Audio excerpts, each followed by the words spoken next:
Un jour, quand c'était mon premier jour d'école, je me suis assise sur un petit banc. Et toi, t'es venu à s'asseoir à côté de moi. Tu m'as regardé, et moi également aussi. Ensuite, t'es reparti. Moi, je croyais que tu voulais pas de moi. Ensuite, le lendemain, je suis revenue. Et toi également. Tu m'as commencé à me parler et moi j'étais timide. On a commencé à beaucoup plus se parler et devenir amis, même meilleurs amis. Quelques années plus tard, je suis revenue comme d'habitude. Tu n'étais pas là cette fois-ci.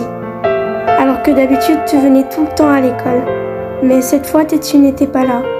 Je me suis dit que tu étais certainement malade ou que tu étais en retard. Donc, je te voyais toujours pas et je commençais à me dire que tu n'allais pas venir cette fois-ci. Et du coup, comme je te voyais toujours pas, je suis repartie pour aller en classe. Ensuite, le lendemain, je suis revenue. Je me disais que c'est bizarre que tu n'es toujours pas venu.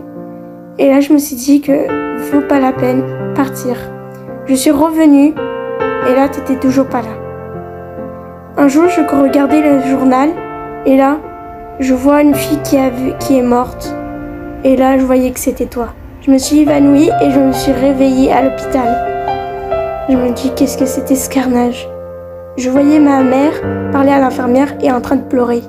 Ma mère était en train de pleurer, en train de dire que j'allais pas survivre. Le médecin était en train de la réconforter. Et là, je me suis dit que comment ça, j'allais mourir. Le médecin avait expliqué que c'était une maladie. Et là, je commençais à plus sentir mon cœur. J'ai commencé à lâcher la feuille. Ma mère était en train de pleurer. J'étais morte.